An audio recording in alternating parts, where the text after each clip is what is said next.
Hello दोस्तों, welcome to my channel. और आज हम स्टार्ट करेंगे लेसन 4 चैप्टर 4 जो है आपका एनसीईआरटी क्लास 6 का। इसके पहले चैप्टर 1, 2, 3 हो चुका है। अगर आपने नहीं देखा, जाइए प्लेलिस्ट बनी हुई है उसमें देख लीजिए।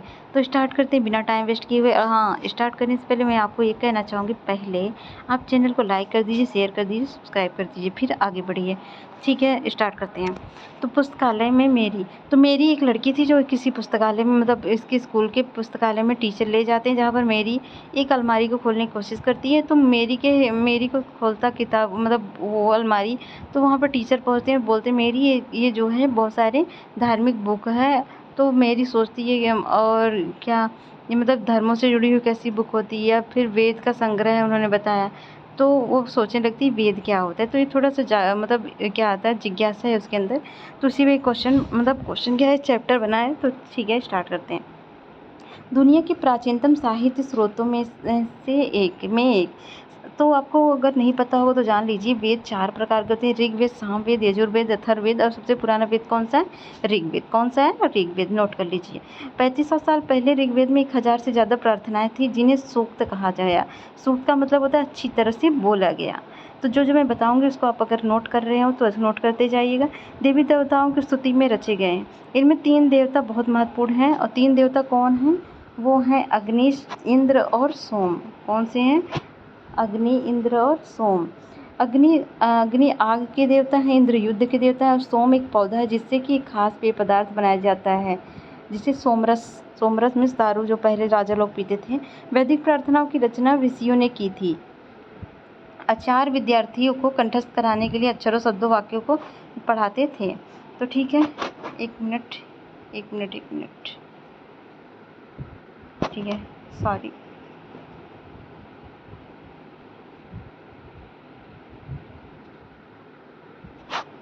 ठीक है, तो क्या बताती हैं हमें किताबें और कब्रें, तो इसके बारे में देख लेते हैं। तो क्या बताती हैं हमें किताबें और कब्रें?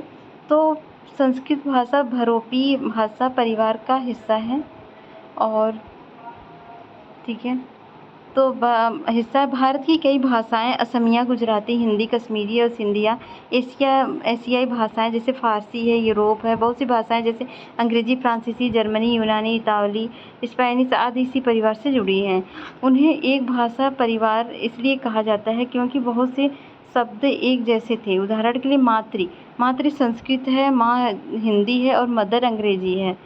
तो शब्दों को देखिए, क्या आप इनमें समानता नजर आती है? उपमहाद्वीप में दूसरे भाषा परिवारों की भी भाषाएं बोलती थी। तो उदाहरण के लिए पूर्वोत्तर प्रदेशों में तिब्बत बर्मा परिवार की भाषाएं बोली जाती। तमिल, तेलुगु, कन्नड़ और मलयालम द्रविड़ भाषा परिवार की भाषाएं हैं, जबकि झारखंड और मध्य भारत के कई हिस्सों में बोली जाने वाली भाषाएं ऑस्ट्रो एशियाटिक परिवार से जुड़ी हैं। उन भाषाओं की सूची बनाओ जिनके बारे में आप जानते हैं। ठीक है, तो हम जिन किताबों को पढ़ते हैं, लिखी गई, छपी है, ऋग्वेद का उच्चारण किया जाता है, श्रवण किया जाता है, ना कि पढ़ा जाता है। रचना के कई सदियों बाद इसे पहली बार लिखा गया। इसे छापने का काम तो मुश्किल से 200 साल पहले हुआ। इतिहासकार ऋग्वेद का अध्ययन कैसे करते हैं? तो इतिहासकार पुरातत्ववेदा की तरह ही अतीत के बारे में जानकारी इकट्ठी करते हैं, लेकिन भौतिक अवशेषों के अभाव में वे लिखित स्रोतों का उपयोग करते हैं। चलो देखते हैं ऋग्वेद का अध्ययन कैसे करते हैं। तो ऋग्वेद के कुछ सूक्त वार्तालाप के रूप में हैं। विश्वामित्र नामक ऋषि और देवियों के रूप में पूजित 2 नदियां हैं, ब्यास और सतलज, के बीच संवाद एक ऐसे ही सूक्त का अंश है। इन 2 नदियों को मानचित्र में आपको दिखाएंगे अभी हम। तो ये ऋग्वेद की एक पांडुलिपि है जो भुज की छाल से लिखी गई। ये पांडुलिपि कश्मीर में पाई गई थी। लगभग 150 वर्ष पहले ऋग्वेद को सबसे पहली बार छापने के लिए इसका उपयोग किया गया था। विश्वामित्र और नदियाँ। तो विश्वामित्र, हे नदियाँ, अपने बछड़ों को चाटते हुए 2 दमकती गायों की तरह 2 फुर्तीले घोड़ों की चाल से पहाड़ों से नीचे आओ। इंद्र द्वारा दी हुई शक्ति से स्फूर्त तुम रथों की गति से सागर की ओर बह रही हो। तुम जल से परिपूर्ण हो और एक दूसरे से मिल जाना चाहती हो। नदियाँ क्या, जल से परिपूर्ण हम देवताओं के बनाए रास्ते पर चलती हैं। एक बार निकलने पर हमें रोकना नहीं जा सकता। ये ऋषि, तुम हमसे प्रार्थना क्यों कर रहे थे? ये जो है संवाद है दोनों का, तो ऐसा लिखा गया है। तो विश्वामित्र कहते हैं, हे बहनों, मुझे गायक की प्रार्थना सुनो। मैं रथों और गाड़ियों सहित बहुत दूर से आया हूँ। कृपा करके अपने जल को हमारे रथों और गाड़ियों की धुरियों के ऊपर ना उठाओ, ताकि हम आसानी से उस पर पार जा सकें। तो नदियाँ, हम तुम्हारी प्रार्थना सुनेंगे, जिससे तुम सब सुरक्षित उस पार जा सको। इतिहासकार यह बताते हैं कि यह प्रार्थना उस क्षेत्र में रची गई होगी जहाँ नदियाँ बहती हैं। यह भी सुझाते हैं कि जिस समाज में ऋषि रहते थे, वहाँ घोड़ों और गायों को बहुत महत्व दिया जाता था। क्या तुम्हें लगता है कि रथ भी महत्वपूर्ण थे? अपने जवाब में आप कारण बताइएगा। प्रार्थना की पंक्तियों को दोबारा पढ़कर पता लगा कि उस परिवहन के किन किन साधनों का उल्लेख है। ऋग्वेद की प्रार्थना में अन्य दूसरी नदियाँ, खासकर सरस्वती, सिंधु और उनकी सहायक नदियों का भी जिक्र है। गंगा यमुना का उल्लेख सिर्फ एक बार हुआ है। किसका? गंगा और यमुना का उल्लेख एक बार हुआ है। मवेशी, घोड़े और रथ के बारे में जाने तो ऋग्वेद में मवेशियों मतलब बच्चों, खासकर पुत्रों और घोड़ों की प्राप्ति के लिए अनेक प्रार्थनाएं होती थी। घोड़ों को लड़ाई में रथ खींचने के काम में लाया जाता था। इन लड़ाइयों में मवेशी जीत कर लाए जाते थे और लड़ाइयाँ जैसे जमीन के लिए भी लड़ी जाती थी। अच्छे चारागाह हो या यहाँ पर जौ जैसी जल्दी तैयार हो जाने वाली फसलों को उपजाया जाता था। और कई लड़ाइयाँ पानी के स्रोतों और लोगों को बंदी बनाने के लिए भी लड़ी जाती थी। युद्ध में जीते गए धन का कुछ भाग सरदार रख लेते थे तथा कुछ हिस्सा जो था, एक मिनट, हाँ, तो यहाँ पर थे हम। अधिकांश इन युद्धों में भाग लेते थे। कुछ अस्थायी सेना नहीं होती थी, लेकिन सभाओं में मिलते जुलते थे और युद्ध व शांति के विषय में सलाह मशविरा करते थे। यहाँ के लोगों को अपना सरदार चुनते थे और बहादुर कुशल योद्धा जो होता था उसी को अपना सरदार चुनते थे। लोगों की विशेषताएं बताने वाले शब्द क्या है? लोगों का वर्गीकरण काम, भाषा, परिवार, समुदाय, निवास स्थान या सांस्कृतिक परंपरा के आधार पर किया जाता रहा है। ऋग्वेद में लोगों की विशेषता बताने वाले कुछ शब्दों को देखो। ऐसे दो समूह जिसका वर्गीकरण काम के आधार पर किया गया है। पुरोहित, जिन्हें कभी कभी ब्राह्मण कहा जाता था, तरह तरह के यज्ञ और अनुष्ठान करते थे। दूसरे लोग थे राजा। ठीक है, ये राजा वैसे नहीं थे जिनके बारे में तुम बाद में पढ़ोगे। ये ना तो बड़ी राजधानियां और महलों में रहते थे, ना इनके पास सेना थी, ना ही ये वसूलते थे। प्राय राजा की मृत्यु के बाद उनका बेटा अपने ही शासक नहीं बन जाता था, ऐसा नहीं होता था। पिछले अनुभव को एक बार फिर पढ़ो, पता लगाओ कि कोशिश करो कि राजा क्या करते थे। तो जनता या पूरे समुदाय के लिए दो शब्दों का इस्तेमाल हुआ था। एक था जन मतलब जिसका प्रयोग हिंदी व अन्य भाषाओं में आज भी होता है। दूसरा था विश्व, जिसे वैश्य शब्द निकाला गया है। इस विषय पर आप अध्ययन आगे बढ़ोगे। ऋग्वेद में विश्व और जनों के नाम मिलते हैं। इसमें हमें पुरुजन, विश्व, भरजन, विश्व, यदुजन या विश्व जैसे कई उल्लेख मिलते हैं। आपको जानकर कहीं इनमें से कोई नाम जाना पहचाना लगता होगा। जिन लोगों ने इन प्रार्थनाओं की रचना की वे कभी कभी खुद को आर्य कहते थे। विरोधियों को दास या दस्यु कहते थे, मतलब जो उनका विरोध करता था उसको दस्यु कहते थे। दस्यु के लोग थे जो यज्ञ नहीं करते थे और शायद दूसरी भाषाएं बोलते थे। बाद के समय में दास मतलब स्त्रीलिंग, दासी शब्द का मतलब गुलाम हो गया। दास वे स्त्री और पुरुष होते थे जिन्हें युद्ध में बंदी बनाया जाता था। उन्हें उनके मालिक की जायदाद माना जाता था। जो भी काम मालिक चाहता था उनसे सब करवाता था। तो खामोश प्रहरी कहानी महापाषाणों के बारे में अब कहानी पढ़ेंगे। तो ये शिलाखंड महापाषाण मतलब बड़ा पत्थर नाम से जाने जाते हैं। ये पत्थर दफन करने की जगह पर लोगों द्वारा बड़े करीने से लगाए जाते थे। महापाषाण कब्रें बनाने की प्रथा लगभग 3000 साल पहले शुरू हुई। यह प्रथा दक्कन, दक्षिण भारत, उत्तर पूर्वी भारत और कश्मीर में प्रचलित थी। कुछ महत्वपूर्ण महापाषाण पुरास्थल मानचित्र 2 में दिखाए गए। कुछ महापाषाण जमीन के ऊपर ही दिख जाते हैं, कुछ महापाषाण जमीन के भीतर भी होते हैं। तो कई बार पुरातत्वविदों को गोलाकार सजाए हुए पत्थर मिले हैं, कई बार अकेला खड़ा हुआ पत्थर मिलता है। तो ये ही एकमात्र प्रमाण है जो जमीन के नीचे कब्रों को दर्शाते हैं। तो आप देख रहे हैं महापाषाणों के निर्माण के लिए लोगों को कई तरह के काम करने पड़ते थे। हमने जो कार्यों की सूची बनाई उन्हें क्रमबद्ध करो। गड्ढे खोदना, शिलाखंडों को ढोकर लाना, बड़े पत्थरों को तराशना और मरे हुए को दफनाना। इन सब कब्रों में कुछ समानताएं हैं। सामान्यतः मृतकों को खास किस्म के मिट्टी के बर्तनों के साथ दफनाया जाता था, जिन्हें काले लाल मिट्टी के बर्तनों के नाम से जाना जाता है। इनके साथ ही मिले हैं लोहे के औजार और हथियार, घोड़ों के कंकाल और कमान तथा पत्थर और सोने के गहने। क्या हड़प्पा के शहरों में लोहे का प्रयोग होता था? तो महापाषाण कब्रों में मिले लोहे के सामान, बाईं और घोड़े के लिए सामान और नीचे कुल्हाड़ियों के नीचे कटार।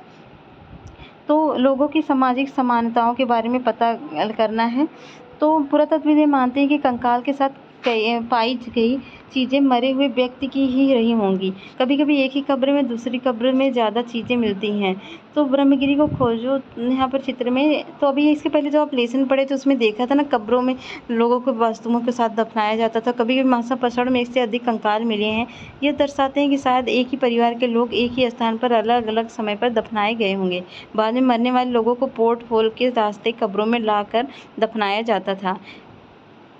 ऐसे स्थान पर गोलाकार लगाए गए पत्थर या चट्टान चिन्हों का काम करते थे, जहां लोग आवश्यकता अनुसार शवों को दफनाने दोबारा आ सकते थे। ईमान गांव के एक विशिष्ट व्यक्ति की कब्र। तो ईमान गांव को खोजो। यह भीमा की सहायक नदी के घोड़ के किनारे एक जगह है।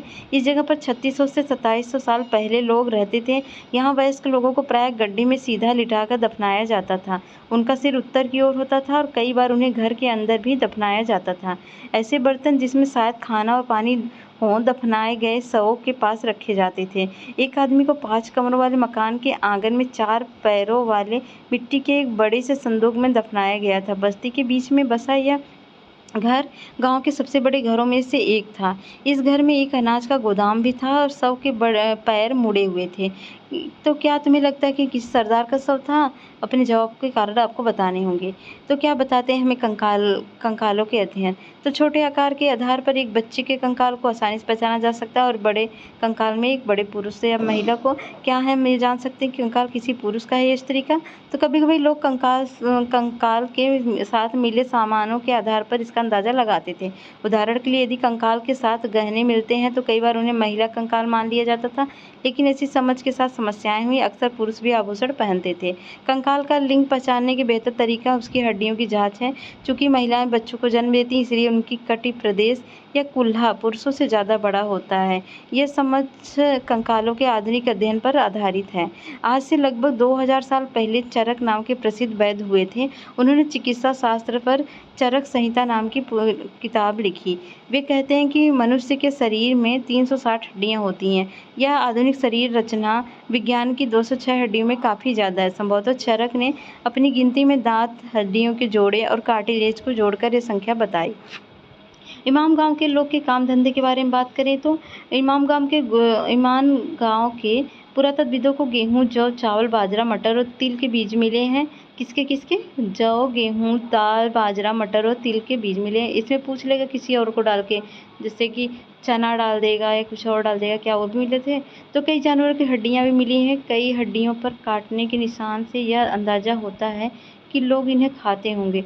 गाय, बैल, भैंस, बकरी, भेड़, कुत्ता, घोड़ा, गधा, सूअर, सांभर, चितकबरा, हिरण, कृष्णा, मृग, खरहा, नेवला, चिड़िया, घड़ियाल, कछुआ, केकड़ा और मछली की हड्डियां भी पाई गई।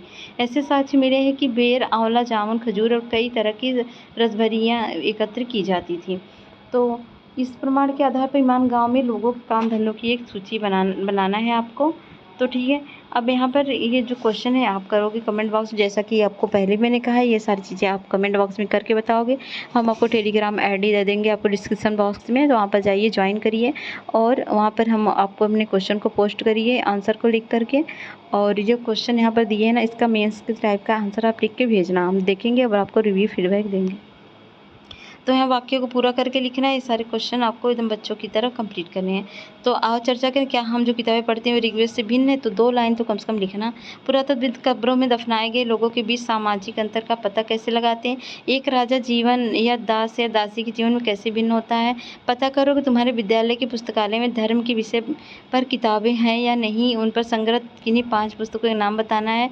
एक याद हुई कविता या गीत लिखो। तुमने जो कविता गीत को लिखकर, मतलब ये अब जो कर सको उसको करना। ठीक है, खत्म हुआ आपके चैप्टर 4। तो मिलते हैं नेक्स्ट वीडियो में, तब तक के लिए बाय बाय। और जाने से पहले चैनल को लाइक करिए, शेयर करिए, सब्सक्राइब करिए। और हाँ, जो क्वेश्चन पूछे गए हैं ना एनसीईआरटी क्लास में क्वेश्चन आंसर, उसको आप कमेंट बॉक्स में बताइए और टेलीग्राम पे हो सके तो वहाँ पर पोस्ट कर दीजिए। चलिए मिलते हैं नेक्स्ट वीडियो में, बाय बाय।